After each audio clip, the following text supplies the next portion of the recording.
Merci beaucoup, veuillez vous asseoir.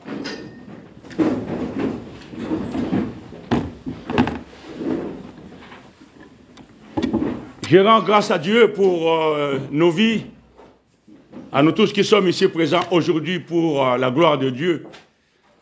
Dieu nous a rendu le soleil disponible, un beau temps, par sa grâce, sa miséricorde et surtout sa bonté, afin que nous puissions en jouir, afin que nous puissions en profiter.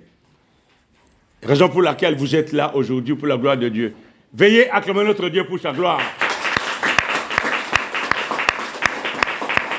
Je suis votre serviteur dans la maisonnée, Emmanuel Mayolontambo, coordonnateur de l'ACVV Maisonnée de Dieu. Et j'ai, une fois de plus, ce privilège d'enseigner la parole de Dieu aujourd'hui. La réunion passée, vous avez vu, vous avez suivi un grand enseignement dispensé par nos deux vaillants hommes dans la maisonnée. Une parole qui concerne, bien sûr, comme le dernier enseignement de la bonne nouvelle, la foi de l'Église. Et c'était l'obéissance. Quand nous obéissons en masse, quand nous obéissons des communs encore, Dieu agit. Et la suite est logique aujourd'hui que nous puissions avoir un grand enseignement intitulé Acte 2, 42. Le titre de cet enseignement, c'est Acte 2, 42. Et nous sommes en cette année ministérielle guidés par ces grands thèmes que Dieu nous a inspirés, enracinés et fondés dans l'amour pour vivre victorieusement. Et le verset phare de cette orientation est Éphésiens 3, verset 16 au verset 19, dont chacun de nous se rappelle explicitement, parce que cette année, nous sommes vraiment ensemble. Nous suivons ces enseignements, nous suivons ces orientations et surtout cette orientation thématique qui est selon le cœur de Dieu. Afin qu'il vous donne selon la richesse de sa gloire, tel qu'il est écrit, qu'il vous donne selon la richesse de sa gloire, d'être puissamment fortifié par son esprit dans l'homme intérieur. Nous avons travaillé toutes ces choses-là, en sorte que vous soyez, en tant qu'enfant de Dieu, à la fin de cette parole, il est dit que vous soyez remplis jusqu'à toute la plénitude de Dieu. Mais d'abord, que vous puissiez être, ça c'est très important dans l'harmonie, dans l'amour, en étant enraciné et fondé. Ce n'est pas superficiellement, ce n'est pas bon, au cas où, enraciné et fondé dans l'amour, dans la maisonnée. Et la fin dit que nous pouvons vivre la plénitude de Dieu. Vous pouvez revoir encore ces enseignements-là sur notre site, la plénitude de Dieu. Comment nous pouvons vivre la plénitude de Dieu? Aujourd'hui, nous sommes dans Acte 2, 42. Il est écrit ceci dans Acte 2, 42 que beaucoup d'entre vous connaissez par cœur. Acte 2, 42, il est dit ceci.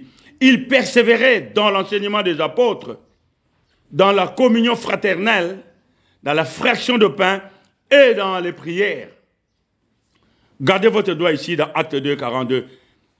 Et sachez que la victoire s'obtient toujours dans la discipline, l'endurance, la persévérance et dans la communauté d'esprit. Vous voulez avoir la victoire, vous devez persévérer, vous devez endurer et avoir la communauté, la communion d'esprit.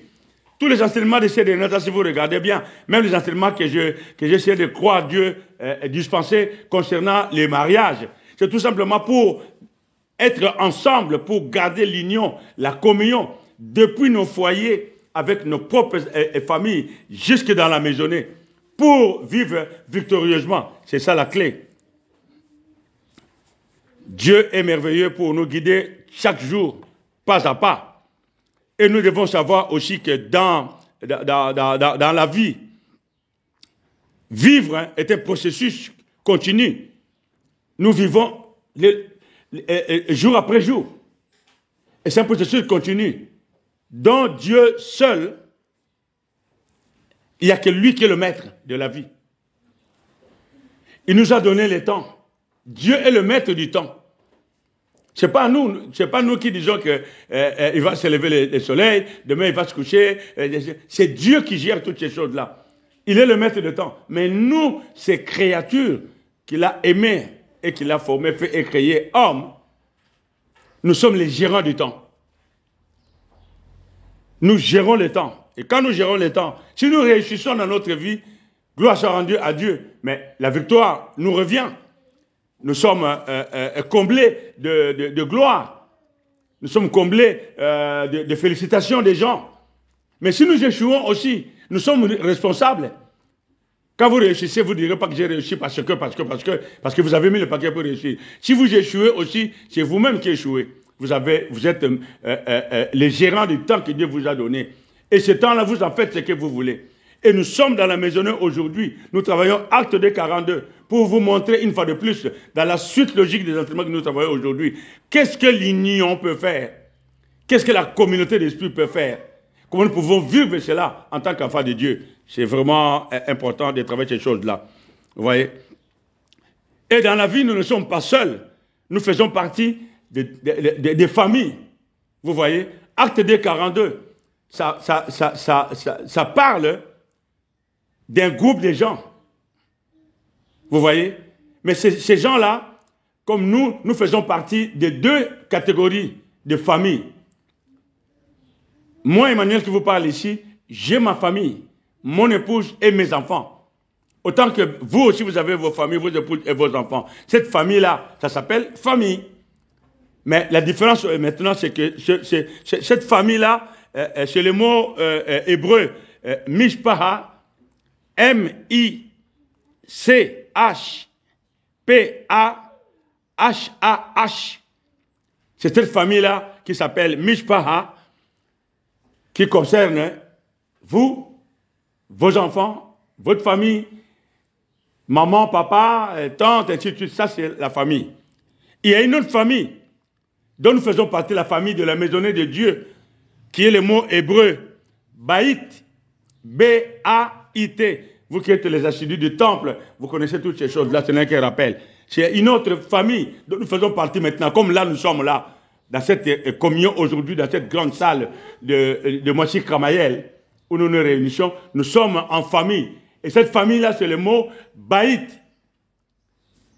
B-A-I-T. C'est la famille de Dieu. Ouais. Les deux, alors, doivent être considérés à leur juste titre. Vous ne pouvez pas négliger la famille Mishpaha, parce que vous êtes à l'église, qui est la famille Baït. Ou vous ne pouvez pas négliger Baït, qui est l'église, pour dire que moi, l'important c'est ma famille, ma femme, mes enfants, mon neveu, mon oncle, ma tante, ainsi de suite. Non, les deux ont de l'importance dans votre vie. Quand nous sortons de cette salle aujourd'hui, chacun retrouve sa famille, Mishpaha, vous voyez. Mais là, nous sommes en famille Baït. Et les jours de communion, pour ceux qui se rassemblent, vous êtes en famille Baït. Voilà.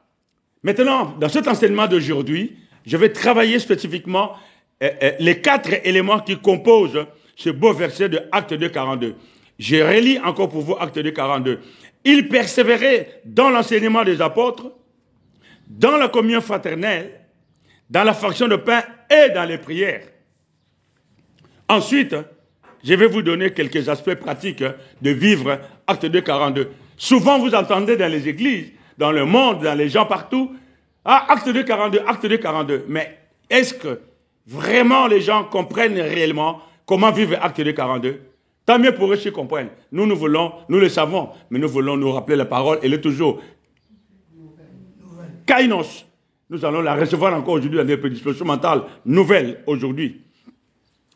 Alors, Acte 2, 42 se trouve dans la première section du livre des Actes. Le livre des Actes comporte 8 sections. Et chaque section comporte une conclusion, un verset concluant sur les 8 sections. Et cette partie de Acte 2, 42 elle fait partie de la première section du livre des Actes. Et vous verrez que le verset concluant de Acte 2, 42, il est au verset 47. Le verset 47b qui dit « Et le Seigneur ajoutait chaque jour à l'Église ceux qui étaient sauvés. » Mais en lisant à partir du verset 46, on peut lire encore ceci. Ils étaient chaque jour tous ensemble. Voilà Acte 2, 42. Nous sommes dans Baït. Ils étaient chaque jour tous ensemble assidus au temple. Le temple ici, c'est comme nous sommes ici aujourd'hui. Chaque mois, nous sommes là pour recevoir la parole. Comme eux, ils allaient au temple. Ça fait synonyme de ce que nous faisons aujourd'hui. Et ils rompaient les pains dans les maisons. Ça, c'est dans les communions, vous voyez. Et prenaient leur nourriture avec joie et simplicité de cœur. Avec joie et simplicité de cœur. Quand nous sommes ensemble, nous prenons notre nourriture, ça doit être toujours avec joie. Ce n'est pas par contrainte, c'est vraiment la joie. Voilà. Et le verset concluant de cet acte, hein, louant Dieu et trouvant grâce auprès de tout le peuple. Et le Seigneur ajoutait chaque jour à l'Église ceux qui étaient sauvés. À cela, vous pouvez comprendre que si acte 2 est bien mis en évidence, que vous appliquez acte 2 comme la parole de Dieu le dit aujourd'hui, je vous jure, il doit y avoir une expansion de la parole. Vous voyez? Il persévérait dans les enseignements des apôtres, dans la communion fraternelle, dans la fraction de pain et dans les prières. Le verset 46 dit encore, ils étaient chaque jour tous ensemble. Ou assidus, comment? Assidus, c'est pas aujourd'hui ou après-demain, vous le voyez après 6 mois. Non, assidus. L'assiduité veut dire la régularité. Quand c'est le jour du temple, à l'heure du temple, ils sont là, le jour et l'heure. Comme nous dans la maisonnée de la CVV, maisonnée, nous mettons le paquet sur l'heure. Quand Dieu vous dit à telle heure vous devez faire quelque chose, Dieu a ouvert les écluses à cette heure-là, les bénédictions pleuvent. Après l'heure, c'est pas l'heure. Avant l'heure, c'est pas l'heure. La discipline de l'heure, de l'assiduité joue beaucoup dans la réussite. Et vous verrez que chaque jour ensemble dans les enseignements, chaque jour ensemble dans la communion fraternelle, chaque jour ensemble dans la fraction de pain, et chaque jour ensemble dans la prière. La conclusion est inéluctable. Le verset 47. Et le Seigneur ajoutera chaque jour. Ce n'est pas nous qui allons gagner les croyants. L'année prochaine, nous nous préparons à rentrer sur le terrain. Ce ne sera pas un terrain ordinaire ou le terrain d'ambassadeur du genre, nous sortons pour remplir nos salles. Oui, ceux qui le font, ils le font ensuite, ce sera comme ça, tant mieux. Mais ce sera autre chose. Ce n'est pas nous de remplir cette salle. Cette salle-là, nous l'avons par la grâce. Une grâce que personne ne peut avoir. Cette salle-là, pour que nous l'ayons, dans le cadre de l'administration, c'est un miracle. Jamais l'administration vous donne une salle de réunion comme celle-là pour nous, en tant qu'Église, une confession religieuse. Nous l'avons par la grâce. Acclamez Dieu pour ce privilège. Merveilleux, vous voyez. Et quand nous allons sortir pour enseigner la parole, ce n'est pas nous qui allons gagner les croyants. La Bible dit ici, et le Seigneur, Dieu, a ajouté chaque jour, c'est Dieu qui va ajouter ceux qui vont naître de nouveau.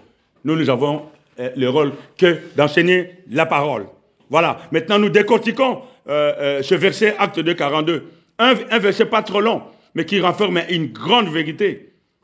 Une dynamique qui pousse l'Église à grandir, et dans le sort et dans l'expansion. Alors, il persévérait. Mais il me regarde très attentivement là, comme s'il attend quelque chose. Tu vas la voir, c'est quelque chose. J'aime bien ça. Il persévérait.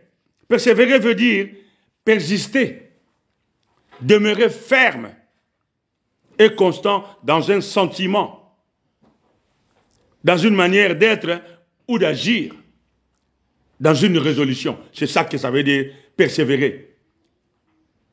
C'est persister, demeurer ferme et consistant dans un sentiment.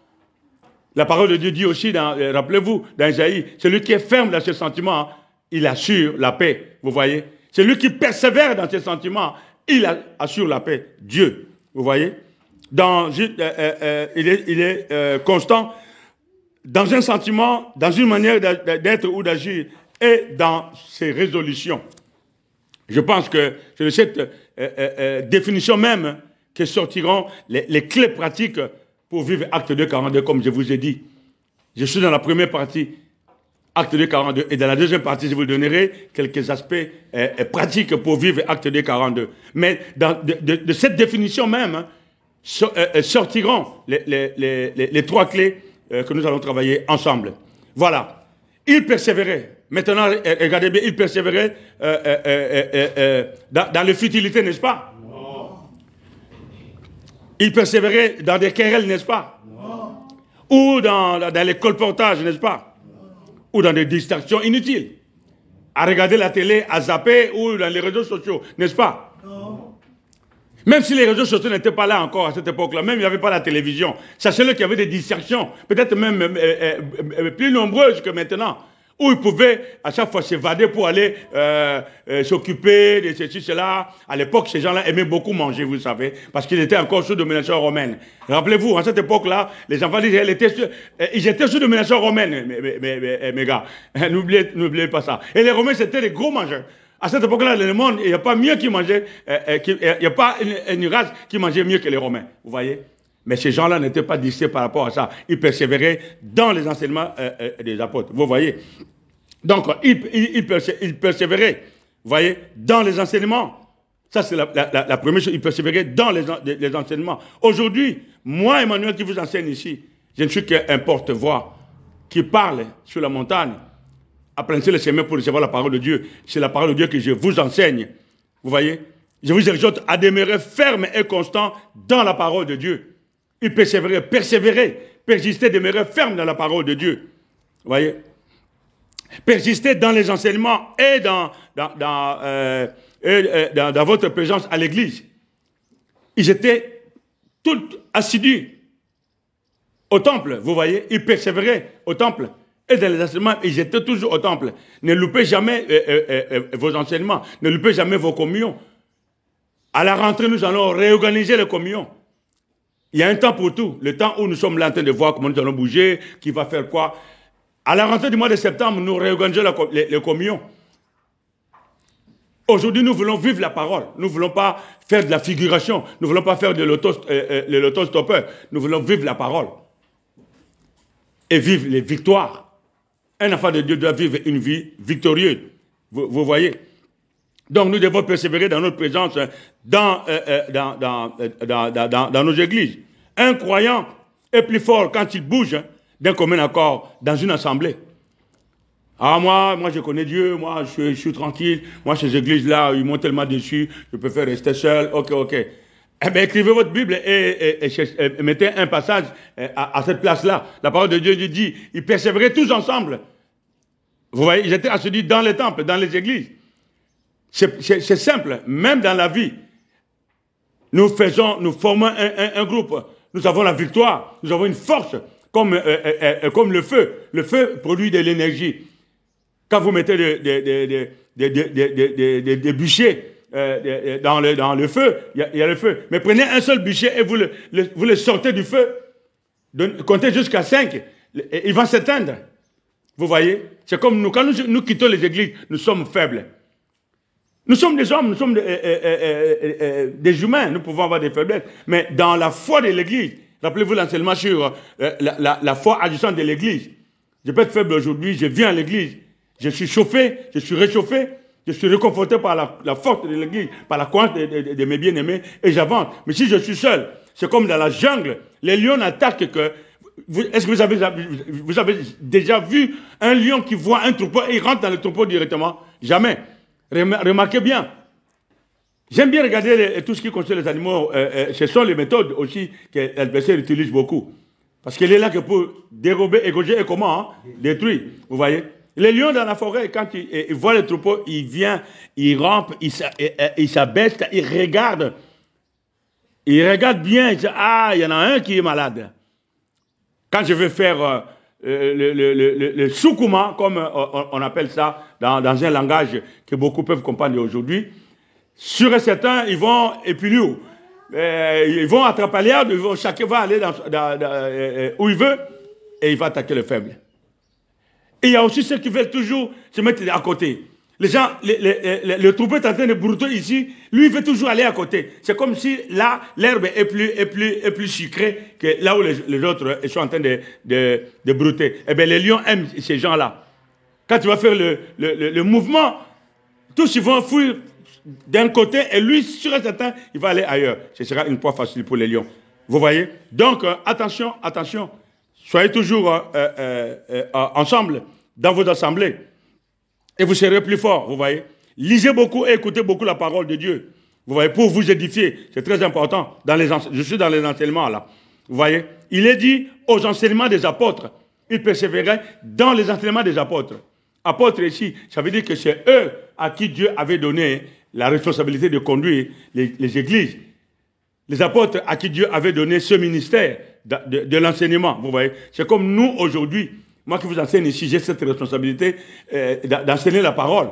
Comme autant, vous aussi, chacun de vous peut avoir un jour ce ministère de venir ici devant, comme c'était l'année passée, pour enseigner la parole. Vous voyez, nous persévérons dans cette parole-là. Sauf que vous devez faire attention. Vous persévérez dans les enseignements des apôtres. Mais attention aussi, quels enseignements et quels apôtres. Beaucoup connaissent la parole de Dieu, beaucoup enseignent la parole de Dieu aujourd'hui, mais ils enseignent n'importe quoi. Parfois même ils enseignent la parole, mais ils la détournent pour s'accaparer des esprits de faibles. Ce n'est pas notre problème, nous ne jugeons pas les gens. Chacun sait à quelle église il va, quel enseignement il reçoit, qui lui enseigne la parole.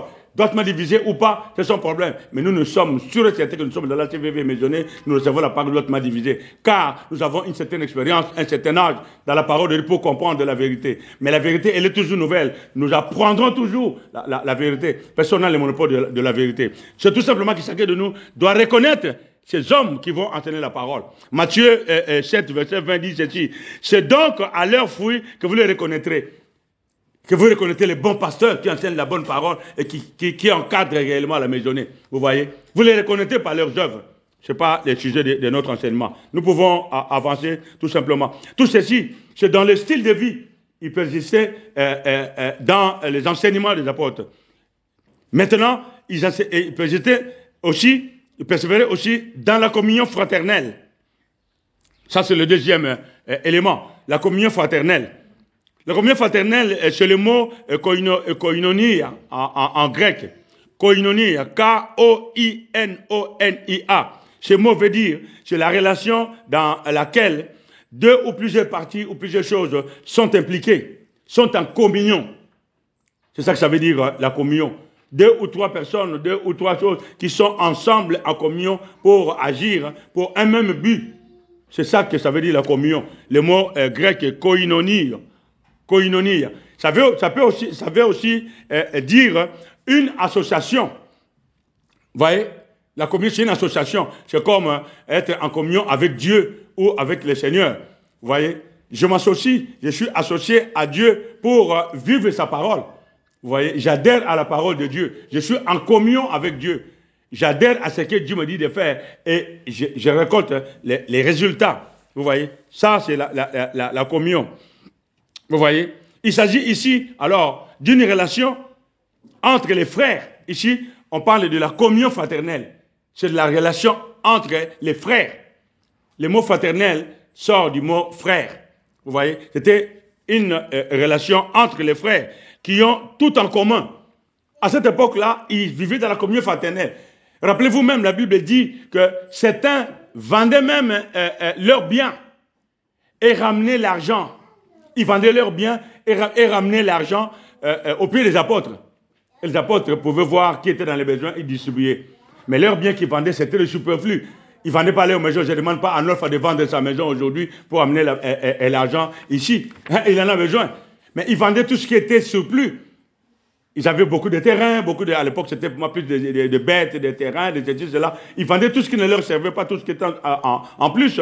Ils amenaient l'argent auprès des apôtres et les apôtres partageaient. C'est comme nous, c'est comme pour dire aujourd'hui que la communauté fraternelle aujourd'hui, c'est comme pour dire que si moi j'ai une voiture, ce n'est pas ma voiture, c'est notre voiture. Vous voyez? C'est ça la communion. Si j'ai quelque chose qui peut servir, ce n'est pas à moi, c'est à nous tous. C'est ça la communion fraternelle. Il n'y avait pas d'égoïsme dans la communion fraternelle. Il n'y a pas d'égoïsme dans la communion fraternelle. Ce qui vous appartient, mettez-vous dans votre intelligence que ce qui m'appartient appartient à l'Église. C'est pourquoi, vous voyez, certaines personnes aujourd'hui n'hésitent pas à faire des grandes offrandes à leurs églises par rapport à la parole. Ceux qui en abusent, c'est leur problème, mais eux, ils récoltent des bénédictions parce qu'ils font ce que la parole de Dieu dit. Vous voyez? Alors, quand je dis que c'est ce qui m'appartient appartient à l'Église, si j'ai des problèmes, ce sont les problèmes de l'Église. Parce que nous sommes ensemble. Si je suis blessé, c'est toute l'Église qui est blessée. Si je suis malade, c'est toute l'Église qui est malade. Personne parmi vous sera tranquille si vous entendez que Côté Emmanuel est gravement malade. Vous vous mettrez à la prière. D'ailleurs, on va y arriver. Vous voyez? Donc, raison pour laquelle la communion fraternelle doit être maintenue au plus haut niveau de propreté. La communion fraternelle doit être propre. Que si je suis en face de quelqu'un aujourd'hui qui est dans mon église, c'est mon frère, c'est ma soeur. Ce qui le concerne me concerne. Son problème est mon problème. Si j'ai beaucoup, nous avons beaucoup. Si je manque, nous manquons. Nous mettons le paquet et je le répète ici devant vous dans la CVV. Cette maisonnée que vous voyez petite encore aujourd'hui parce qu'elle reprend de la vie de ce grand tronc, de ces grandes racines encore enfoncées aujourd'hui. Un jour, vous direz, il avait raison ce vieux barbu là. Que cette maisonnée-là n'est pas n'importe laquelle. Vous vivez des merveilles, de victoire en victoire. Ce n'est pas le sujet du jour, nous pouvons avancer. Allons au deuxième point. Deuxième élément. Il persévérait, je disais, dans les enseignements, dans la communion fraternelle. Et là, nous sommes au troisième élément, dans la fraction de pain. Beaucoup d'églises ou des croyants aiment cette partie de Acte 2, 42. Quand vous entendez, dans la fraction de pain, vous entendez, ah, nous, c'est agapé. J'entends ça beaucoup. Je dis, mais est-ce que ces gens-là qui crient agapé, agapé, est-ce qu'ils savent réellement c'est quoi agapé de Acte 2, 42? Je ne crois pas que beaucoup le savent, vous voyez. Ils ne savent pas. Vous voyez. Vous entendez souvent agapé, agapé, mais en réalité, ils tirent tout simplement un profit matériel de cette partie de la fraction de pain. C'est matériel. C'est tout simplement matériel, c'est pas vraiment spirituel. Mais du point de vue spirituel, ils sont vraiment, ce sont des autostoppeurs, ce sont des figurants. Et agapé, parce qu'ils savent qu'ils vont venir, ils vont manger, et ils vont boire, ils vont s'amuser, ils vont danser. Vous appelez, ah, la fête de la maisonnée. Les gens entendent ça, les gens entendent ça. Ils disent, leur fête là, mon gars, là-bas, vous mangez, mais alors bien. Souniemi, là, vous allez Souniemi, avant de Souniemi, vous mangez d'abord, vous tapez du vin, et quand vous allez voir Souniemi, là, je vous jure, beaucoup de gens, quand ils dansaient Souniemi, mais ils étaient déjà avec le vin dans la tête. Je vois aujourd'hui, je dis, ah oui, c'était ma beau, quoi. Vous voyez? Et la plupart de ces gens-là qui aiment agapé, du point de vue 5 sens, ce sont des gens qui aiment trop manger. Ils aiment beaucoup manger, et ce sont des gens qui aiment trop boire. Nous, la fraction de pain dont il s'agit aujourd'hui, c'est vraiment agapé du bon cœur. Nous partageons réellement. Nous mangeons ensemble sans état d'âme, sans arrière-pensée. Je ne mange pas, je regarde à l'est, l'autre mange, je regarde à l'ouest, ou un groupe est au nord, un autre groupe au sud. Nous sommes ensemble, nous partageons le pain ensemble dans un amour, un grand amour, un véritable amour sincère et propre devant Dieu. C'est ça que ça veut dire. Donc, nous, dans la maisonnée aujourd'hui, nous devons faire en sorte que, quand nous partageons le pain, que ce soit le pain de l'amour, de la sincérité. Ensemble, quand nous sommes en communion fraternelle, que ce qui me concerne l'Église, qui concerne l'Église, me concerne. Et enfin, nous arrivons dans la prière. Et vous savez pourquoi Dieu a mis la prière après? Sachant que la prière, c'est un élément fondamental dans une Église.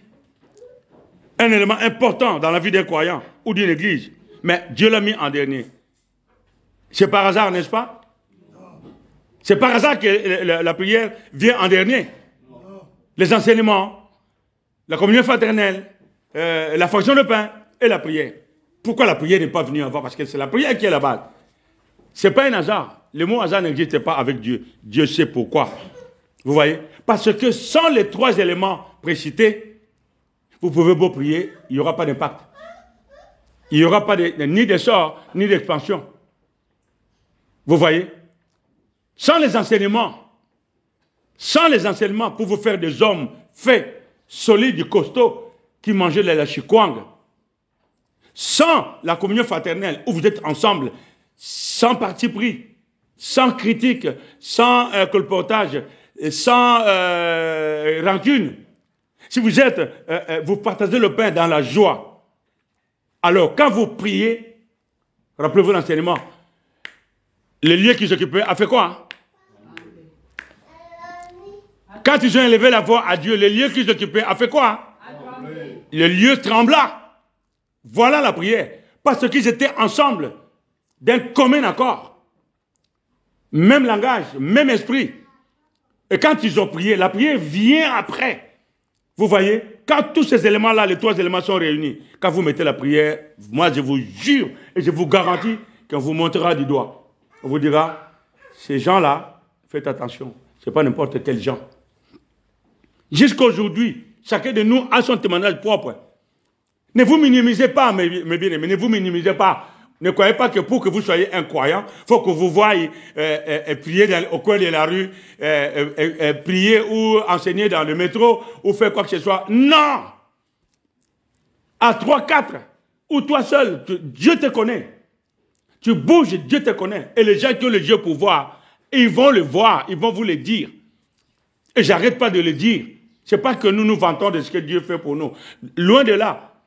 Nous dégageons quelque chose. Nous ne sommes pas autant juste saints, propres que nous ne commettons pas de péché. Ça n'a rien à voir. Nous sommes des hommes. Nous pouvons toujours à un moment donné pécher. Mais il y a un minimum que nous avons qui saute au jeu. C'est vraiment merveilleux. J'aimerais que ça soit ainsi pour nous tous. Elle est là, mon épouse, comme j'aime toujours donner des exemples que je vis, pour ne pas dire qu'elle a fait. Pas plus loin qu'il y a le mois dernier ou le mois dernier. Téléphone avec quelqu'un. Attends, je vais te passer quelqu'un. Ah, il me passe. Ah bon, en tout cas, vraiment, ok, je lui ai donné 2, 3 mots. Même pas la parole de Dieu, même pas la parole de Dieu du genre. Allez, non, ça n'avait rien à voir. Mais notre langage, il reflète toujours la parole de Dieu. Vous ne citez pas les versets, mais quelqu'un qui connaît se dit, là, tout de suite, là, il me demande, ah, vieux, tu es pasteur? J'ai dit, non. Ah bon? Ah, si tu étais pasteur, tu allais coiffer beaucoup. J'ai rigolé. Elle est là, mon épouse. Elle était à côté. Elle dit, si tu étais pasteur, tu allais coiffer beaucoup. J'ai rigolé, j'ai dit, j'entends beaucoup cette histoire-là. Vous savez quoi? Ça me donne la force de dire que tout ce que tu dois faire, sache que les gens te regardent, les gens te connaissent. Donc, rends grâce à Dieu, loue Dieu dans ce que tu fais. À travers toi, les gens diront un jour, si je suis là, c'est parce que lui. Nous gagnons des gens parfois avant d'avoir ouvert la bouche. Vous voyez? Donc, les 3 éléments ont été complets, sont complets, et la prière vient après. Et l'impact de la prière, elle est là. Vous voyez? Sans les 3 éléments précités, vous pouvez beau faire ce que vous voulez, Dieu ne rajoutera pas les âmes. Si vous n'êtes pas en communion dans votre église, les gens savent que là-bas, c'est que du songi-songi, c'est que du colportage, c'est que du chacun pour soi, c'est que aujourd'hui je suis là, demain je ne suis pas là. Vous pouvez beau prier, il n'y aura jamais de résultats. Ça, vous pouvez mettre ça dans la tête. Vous voyez? Dans la communion fraternelle, dans un commun accord, cela produit des résultats, mais alors, flagrants, vous voyez? Palpable, les gens voient avec moi qu'il y a de l'impact. Vous-même, vous voyez dans l'église que non, nous avons vraiment de la puissance de Dieu. Nous vivons des victoires, vous voyez? Vous pouvez pas prier pour des besoins à l'église. Si les croyants vivent dans le mensonge, dans l'hypocrisie, sans véritable amour, rien n'arrivera de positif. Rien du tout, rien. Vous voyez? Vivons dans la joie, dans la communion, en tant que frères et sœurs, et nous vivons les merveilles de Dieu. Et quand les 3 éléments sont réunis, c'est là où le verset concluant de Acte 2, c'est là le verset concluant de la première section du livre des Actes qui dit au verset 47b, et le Seigneur ajoutait chaque jour à l'église ceux qui étaient sauvés. Donc, quand Acte 2, 42, tous les éléments sont réunis, l'enseignement des apôtres bien bombardé, vous voyez, la communion fraternelle des croyants, la fraction de pain et la prière projochée et la prière projocomaille, Dieu ajoutera. Vous verrez qu'avec le temps, l'église va commencer à bomber, mais dans la qualité. La quantité, on n'en a rien à foutre aujourd'hui. On en a eu la qualité, vous savez. Cette charge-là, vous demandez à celui qui vous parle, il vous dira qu'est-ce que c'était cette charge-là. Et j'en partageais à beaucoup, je disais, c'est lourd mes gars, c'est lourd. Les résultats, vous les connaissez. Passons au deuxième point que je vous ai dit, que je partagerai avec vous. Donc nous bouclons maintenant avec la dernière partie, avec quelques aspects pratiques de vivre Acte 2, 42. Vous avez vu la première partie maintenant. Quelques éléments pratiques pour vivre Acte 2, 42. Et je vous ai dit plus haut, rappelez-vous encore, que dans la définition que je vous ai donnée, c'est là que je tirerai les clés pratiques pour vivre Acte 2, 42. Alors, voici la première clé maintenant. Persister. Quand j'ai dit, il persévérait. Et dans la définition, j'ai dit persévérer, c'est persister. Et persister. Et je vous dis aujourd'hui, je vous exhorte, vous en tant que bien-aimés dans l'ACVV Maisonnée de Dieu, persistez. N'abandonnez pas votre croyance. N'abandonnez pas votre église. N'abandonnez pas votre famille. N'abandonnez pas vos amis et n'abandonnez pas votre travail. Ne relâchez pas dans votre travail. Ne relâchez pas dans vos relations avec votre famille. Ne relâchez pas avec la relation à l'église. N'abandonnez pas l'église. Votre présence à l'église est indispensable. Vous faites partie d'un groupe qui produit un impact, qui produit une dynamique, qui produit de l'énergie. Si vous sortez de cette équipe, de ce groupe haut du feu, vous allez vous éteindre. Vous êtes une proie facile à l'adversaire. Donc, n'abandonnez pas. Ça, c'était, je parle de la première clé, vous voyez. N'abandonnez ni votre croyance, ni vos églises. N'abandonnez pas vos familles, moins encore vos amis, et n'abandonnez pas votre travail. Regardez Hébreux 10, le verset 39. Hébreux 10, le verset 39. Il est dit ceci. Nous qui sommes. Hébreux 10, verset 39. Nous ne sommes pas de ceux qui se retirent pour se perdre, mais de ceux qui ont la foi pour sauver leurs âmes. Voilà, nous ne sommes pas de ceux qui disent, moi, je ne veux plus à l'église, moi, ces églises-là, chacun donne ses raisons. Nous ne sommes pas de ceux-là. Nous sommes dans la maisonnée. Nous n'abandonnons pas nos communautés. Nous n'abandonnons pas nos églises. Nous ne sommes pas de ceux qui abandonnent pour se perdre, mais de ceux qui ont la foi, la croyance pour sauver leur âme. Ici, c'est le domaine des 5 sens, pour sauver leur vie. C'est la vie matérielle. Vous abandonnez l'adversaire, il n'est là que pour dérober gaucher et peut détruire votre vie physique. Mais nous sommes les ceux qui tiennent ferme pour sauver nos âmes, notre vie spirituelle, notre vie terrestre, par la croyance. Vous voyez? Passons à la deuxième clé. Tenez ferme. La première clé, c'était persister. N'abandonnez pas. Maintenant, la deuxième clé, tenez ferme. N'oubliez jamais que la vie est une compétition. N'oubliez jamais. Ne pensez pas à la vie, ça baigne, ça roule. La vie, c'est une compétition. Il y aura toujours des mauvaises surprises dans la vie. Vous direz, c'est pas possible, Dieu. Pourquoi moi? Pourquoi cela peut arriver? Ça peut arriver. Le Seigneur Jésus l'avait dit. Vous connaissez des tribulations. Mais ce n'est pas tous les jours. Ça peut arriver. Alors, apprenez à les vaincre, ces tribulations. Apprenez à les vaincre, ces mauvaises surprises.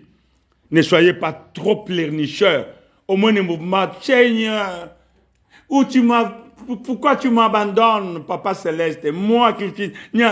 Arrêtez de pleurnicher tous les jours. Oui, vous avez le droit de dire à Dieu, Père, je suis ton fils, je ne mérite pas ceci, montre-moi ta puissance, fais agir ta main puissante. Ça, on peut le dire. Mais arrêtez de pleurnicher au moindre mouvement, au moindre échec, ou à la moindre tentation, ou à la moindre tribulation. On ne vous voit plus, le téléphone débranché, ou alors quand vous appelez, c'est pour pleurer. Arrêtez de pleurnicher. Un enfant de Dieu, digne de ce nom, qui bouge dans la maisonnée, même quand il est dans les problèmes. Il est en communion fraternelle, il sait qu'il peut trouver des solutions à travers l'Église, vous voyez. Supporter les souffrances parfois, supporter les échecs parfois, ça peut arriver. Il peut y avoir des situations telles que des séparations en voie, des maladies de l'autre côté, supportez-les. Dieu est là. La main forte de bénédiction de Dieu est toujours là. Vous voyez. Et remettez tout entre les mains de Dieu. Toujours. Un principe que vous devez garder aujourd'hui. Chaque chose, dites que Dieu est aux commandes. Chaque situation, dites-vous tout simplement que Dieu est comment? Aux commandes. Bien aimé, ça va très bien. Bon, par rapport à la situation dont on a parlé la dernière fois. Ah, mon cher, tu commences encore à pleurnicher. Non! Arrêtez! Dis tout simplement, oh, bien aimé, tu sais, je ne m'inquiète pas. Dieu est aux commandes. Tout va bien. Gardez-le en mémoire aujourd'hui, cette parole-là. Dieu est aux commandes. Qu'est-ce que j'ai dit? Dieu est aux commandes. Je ne vous entends pas, mes bien-aimés. Qu'est-ce que je dis? Garde-le. En toute situation, Dieu reste aux commandes. Psaume 31, s'il vous plaît. Le verset 2, s'agissant de l'homme de Dieu, David, qui disait, « Incline vers moi ton oreille, hâte-toi de me secourir, sois pour moi un rocher protecteur, une forteresse où je trouve mon salut. » Voilà. Tenez ferme, ne pleurnichez pas. Dieu est votre forteresse. On en a eu des enseignements sur Dieu est notre refuge. Vous vous rappelez sur un certain, vous voyez. Allez souvent dans les sites internet. Notre site internet est d'abord pour nous. Attention, nous ne payons pas le site internet pour les autres. Oui, ils ont droit. Mais d'abord pour nous, nous payons le site internet. Vous aurez les rapports des finances et sur tout ce qui se passe, vous comprendrez. Nous payons notre site internet et les enseignements, il y en a. Vous pouvez parcourir, vous n'arrêterez pas. Ne laissez pas les autres profiter du site internet qui nous revient. Et tous ces enseignements-là, vous les trouvez dans notre site internet. Alors, bouclons avec la troisième clé. Soyez fermes dans vos résolutions. La deuxième clé, tenez ferme. Mais ici, soyez ferme dans vos résolutions. Si vous dites que vous allez faire quelque chose, si vous êtes sûr que cette chose, ce quelque chose, est bonne, soyez résolu, faites-le. Ou faites-la, il s'agit de quelque chose. Il s'agit d'une résolution. Soyez ferme. Ne changez pas vos résolutions. Vous voulez faire quelque chose, vous êtes convaincu, et du jour au lendemain, vous changez d'avis. Vous ne réussirez jamais. Vous n'êtes pas constant. La fermeté dans la croyance, c'est ça. Soyez résolu. Soyez ferme dans ce que vous voulez faire, dans votre croyance. Vous tenez à quelque chose. Vous êtes convaincu qu'elle est bonne. Elle servira pour vous et pour la gloire de Dieu. D'abord, Dieu et vous. Ne changez pas du jour au lendemain. Ceux qui changent à tout moment, c'est déjà qu'ils ne réussissent pas. Il commence, il ne finit pas. Il embrasse et il ne réussit pas.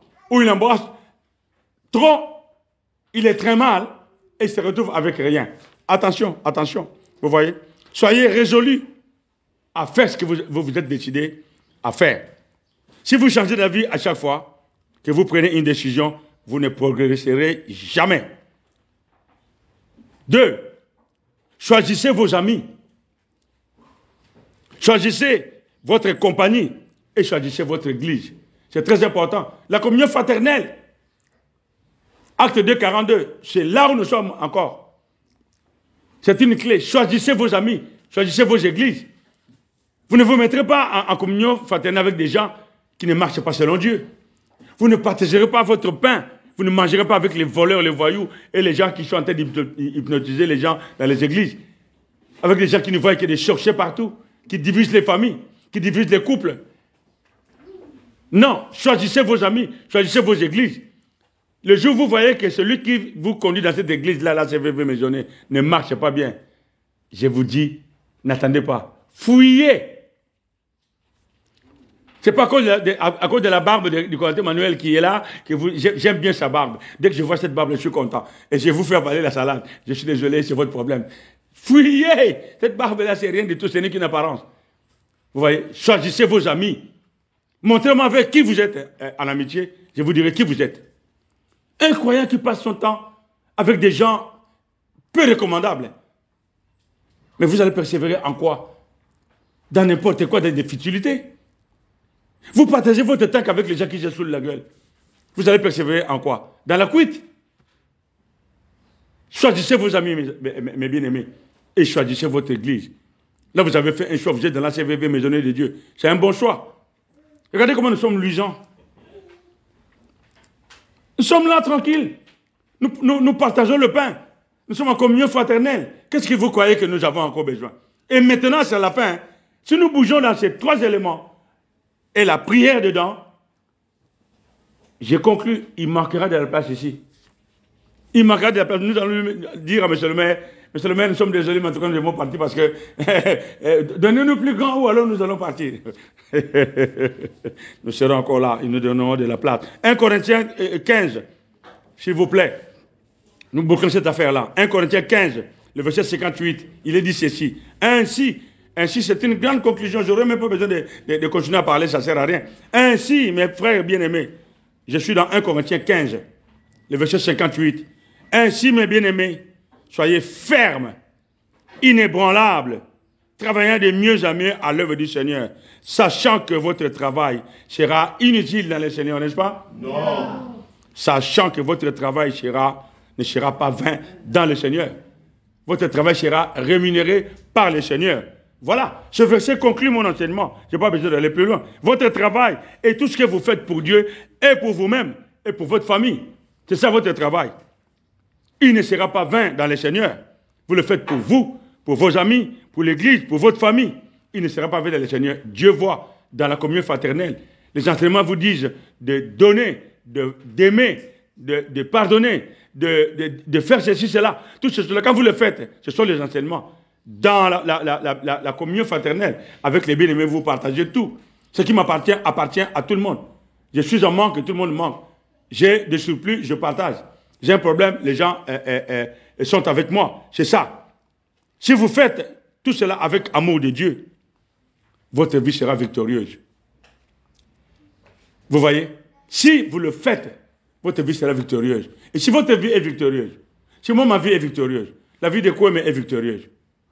La vie de maman Bogali est victorieuse. La vie de nos enfants, telle que je vois Anaël qui est là. Si sa vie elle est victorieuse, ça veut dire que toute l'église sera comment? Hein? Toute l'église sera comment? Victorieuse. Voilà.